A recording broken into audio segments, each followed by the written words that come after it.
Yo, what's poppin'? It's Tommathan, and we have some roster moves and staff moves to talk about. So, Toronto Defiant have signed No Hill as an assistant coach and Wheats as an assistant coach to be a member of the coaching staff with Kasor. So, No Hill, right, he was on Valiant last season. He did leave because he was like, oh, I'm going to go finish school at the end here, so don't worry. And then they were like, yeah, that's chill, that's planned, whatever.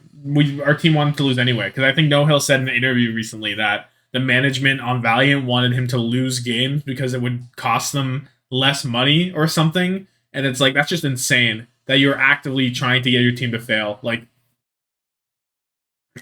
I, what? What is that? How does that even make sense? How does that even make sense? How would going 1-5 make you spend less money than going 3-3? It doesn't, like, what?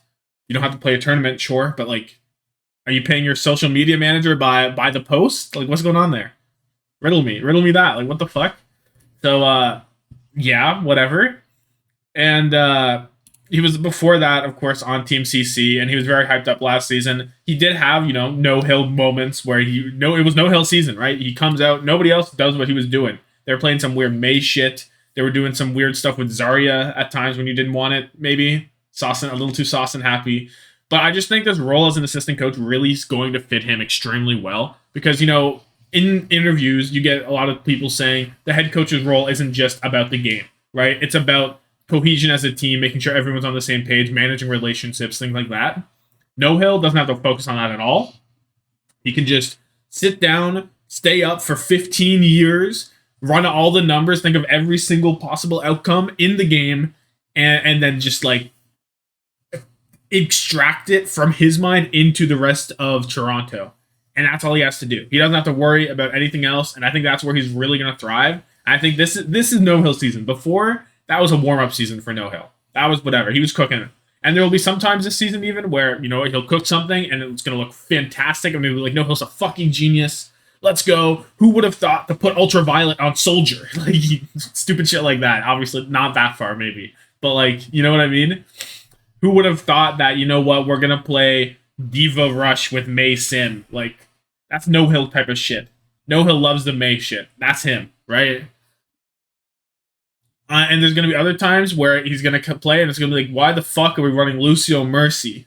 Or some stupid shit like that. I don't know. Maybe that's a bad example, but I can't simply get into the mind of No Hill. I am just a guy. No Hill is a different beast. He's a different beast. I could not hope to comprehend what he believes or what he could think about. He's the guy. So I think this works really well. I like him a lot as assistant coach, and I think this is going to be really good. And then Wheats, he's been with the American Tornado Core and Contenders. He was their coach. How much he did compared to like the players, how player run was it was. A lot of people say it was pretty player run from what I hear. But I still think, just include Wheats here. Just another sense of familiarity. Just why not? I'm sure he'll add something. Maybe, who knows how he'll assist. Maybe he'll help more with the relationship management. Maybe I don't know. I couldn't tell you. But why not? Fuck it. Why not? You're Toronto Defiant. You got the money. The boys say, bring on Wheats. I think it'll help. Bring on Wheats. It'll help. Sure, I'm down for it. But No Hill, I'm very excited for No Hill. Wheats, I'm also happy about. But No Hill, I'm like, let's fucking go, boys. Let's fucking go. Next thing. What the fuck is up here? So Atlanta have signed Donghack. So they have kicked Hawk out of his solo tank position before the season even started. They played a few scrims. They're like, Hawk, your wrecking ball fucking sucks. And he's like, boys, I can't do it. And they're like, you know what? We'll make some phone calls. We'll pull in a wrecking ball from Contenders. Hello, is Jumpman available? Oh, Jumpman's not. He's not available. I get Donghack. Like, he's a wrecking ball player. He's played for Team 815 in the most recent Contenders. Did not look very good. They were probably the worst team.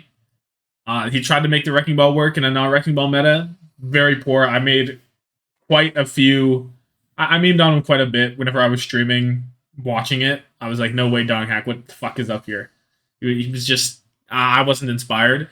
In the Jotes metas, he did come second with Talon. Right? It was Talon, I believe.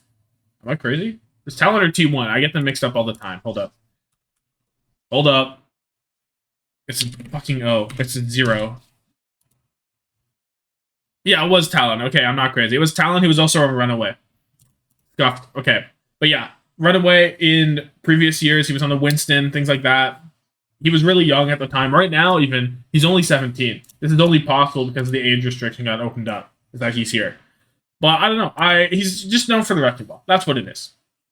So Hawk can't play wrecking ball. You bring in Donghack, sure. Will he play the Winston too? He is proficient on that hero as well. So maybe he'll come in and play that. And who knows how much he'll help. Who knows how much they'll decide, you know what, the communication barrier with Hawk isn't worth it. We're just going to run Donghack on those kind of comps. I could see it, right? It's a very real possibility. So, I don't know. I am surprised by this move. I didn't think Donghack would get picked up, to be honest. But it does make sense. It makes sense to pick up a main tank, a Korean main tank specifically for Atlanta. Donghack's the one? Sure, go for it. Why not? Sure. The options were not limitless. Donghack's a fine option, I guess. I don't know. I'm okay with it. Next, the big one, though, is Jumpman to the Shock. This is the wrecking ball player that Atlanta really would have liked. This guy's fucking insane. Jumpman, coming from O2 Blast with the rest of his guys, just 17. He would have been next season. He's this season now. This is the guy to look for. This is the most important piece that they need to pick up from O2 Blast this season. I think he's way more important than Max. He's saying those are the only other two, I guess. Jumpman is the guy they needed to pick up. He is the front runner for Rookie of the Year, if you ask me. Now, there are some question marks of been like, maybe he won't be Rookie of the Year if it's not a main tank meta for most of the season. If he only plays half the year, will he be Rookie of the Year? Probably not. He's going to be splitting it with Max, though. Max and Jumpman are both going to be right up top in Rookie of the Year conversations. It's gonna be sick. But yeah, he was playing the wrecking ball in the last contenders, and he made it look good. Donghack didn't look good. Now he was on a poor team, but Jumpman was on a really good team. He made the wrecking ball look good. I don't know how he did it. He's just that guy. He's gonna round out this roster super well. If Jumpman wasn't signed to the Shock, it would have been such a fumble. Like, he puts them up so many tiers because I don't trust Max on all of the possible tank combinations. But Jumpman's here, it's like, oh my lord. You get Max to play his shit, you get Jumpman to play his shit, and you're fucking mint. You're done. It's over. Shock with this pickup has secured, like, if they don't win at least one of the two tournaments, their season has failed. They have fucked up somewhere. Something happened. Because they should just win. They just should win. I don't know. And it's like, it's fucking insane. It's insane that these guys have this guy. I don't know. I got nothing. He's fucking, this is the guy. This is your guy. Bet all your money on Jumpman, MVP, Roll Star, all of it. Hold it down. Jumpman's the GOAT. Jumpman is the GOAT. Get hype. This is it. The missing piece of the puzzle. This guy's the whole puzzle. Before they were doing the puzzle, they didn't have any of the edge pieces. Now, they got all the corners. They got all the edge pieces. They're just filling it in. That's it. The last piece of the puzzle is the grand final championship. That's all I'm saying. So now we have some leaks as well. Halo saying that Viper is joining the Shanghai Dragons. I guess this is the only leak I'm talking about. And I was personally hoping for Top Dragon on the Shanghai Dragons, because Viper is a flex support, or not a flex support, he's a flex DPS, a Genji player specifically, that was on O2 Blast. He was behind Hisang most of the time. He did play a bit in the Jotes meta on the Genji, but in the run it back, he was behind Hisang pretty firmly, I would say. But, pretty good pickup all the same. I still would have liked Top Dragon. He was going to get picked up somewhere, I think. He's pretty good. There's still a lot of other good flex DPS out there. As I said, Top Dragon, Spectra still out there.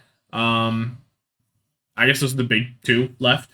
But it is what it is. Top Dragon did leave SPG, so he will be on an Owl team, I would guess. I was just thought it'd be Shanghai, but maybe it won't be. Who knows? Good pickup. Good start. Get some young talent in there for Moon to do shit with. We'll see where it goes from here. Then we have Team Peps. This one's just here because it kind of confirms some rumors. So you'll notice there is no Ben Best, there's no FD God, and there is Kellex. There was some rumors about Kellex joining Owl again. Luckily, he's not there because I don't think Kellex is good enough for Owl. Straight up. Not a fan. But it does look like Ben Best and FD Cod probably will. Oh, my bad. Probably will end up on the Washington Justice. That's where they're leaked. The rest of this roster, you see Crandop, Molf1G is back, Hybrid, Naga, and then Calyx and Zerion. So Crandop was at one point rumored to go to the Titans, but that was very early in the season. I don't know how real it was anyway. But it looks like that's probably not going to happen. I would like to see the Titans put someone else with Punk, but at the same time, if Punk wants to try his hand solo tank, if he wants to pull out the Punky, sure, go ahead. It's whatever. But yeah, anyway, that's going to be it. Let me know how hyped you are for Jumpman. What do you think Dong Hack's going to look like? How do you think he's going to perform on this Atlanta Raid team and all that? And yeah, so have yourself a good one, and deuces.